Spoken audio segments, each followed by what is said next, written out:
Hello बच्चों, let's see this question.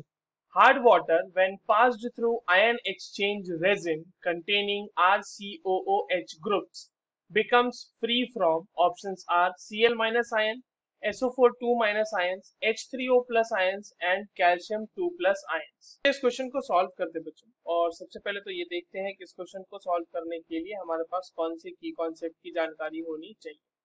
देखो, की कॉन्सेप्ट की बात करें अगर बच्चों, तो ये जो सवाल है आपके पास, ये बेसिकली रिमूवल ऑफ हार्डनेस का सवाल है ना।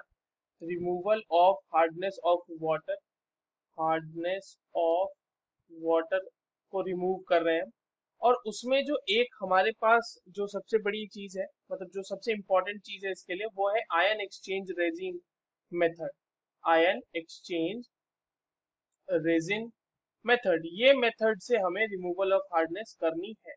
अब देखिए आपके पास यहाँ पर देखो, हमें दिया गया है जो भी आयरन एक्सचेंज में रेजिन यूज होते हैं, इस मेथड में रेजिन होते हैं वो दो तरह के होते हैं। एक में एसिडिक ग्रुप होता है और एक में बेसिक ग्रुप होता है। तो जो एसिडिक ग्रुप होता है, जहाँ पे आपके पास RCOOH लगा हुआ है बच्चों, उसे हम देखो, या तो आप इसको इस तरह से रिप्रेजेंट करो, RCOOH लगा हुआ ग्रुप है, या फिर आप इसको इस तरह से रिप्रेजेंट कर सकते हो, रेजिन रेजिन H प्लस। ठीक है, ये एसिडिक रेजिन है, इसी को रेजिन H प्लस को ही RCOOH भी लिख सकते हैं, जहाँ पे R जो है आपका वो बल्कि हाइड्रोकार्बन जो रेजिन का है वो होगा।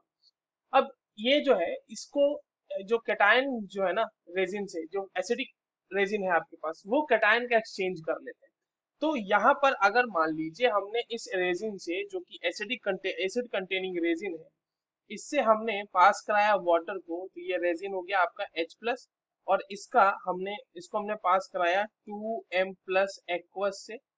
ठीक है, तो ये यहाँ से क्या बनाएगा, ये बनाएगा M रेजिन। ये रेजिन के साथ जो है वो आपका मेटल लग जाएगा, और साथ में आपके पास वाटर में H प्लस आयंस बच जाएंगे। और ये जो M होगा बच्चों, ये क्या हो सकता है हमारा, कैल्शियम 2 प्लस और मैग्नीशियम 2 प्लस, क्योंकि वाटर में जो हार्डनेस होती है वो कैल्शियम या फिर मैग्नीशियम के सॉल्ट्स के ही वजह से होती है।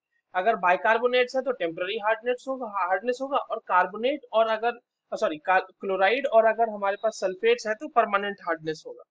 तो हम देख पा रहे हैं कि मेटल आयंस को ये जो है एक्सचेंज कर लेते हैं।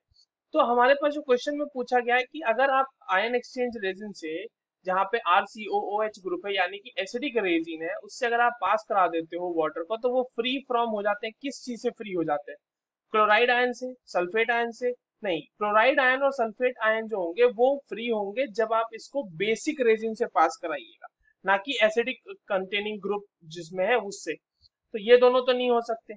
और दूसरा जो हमारे पास H3O प्लस आयन, हम तो ये देख रहे हैं कि H प्लस जनरेट हो रहा है ना उसमें, तो उससे थोड़ी ना फ्री फ्रॉम होगा, तो ये भी गलत हो गया। So the correct answer will be option D, calcium 2 plus ions. I hope you understood this well. All the very best.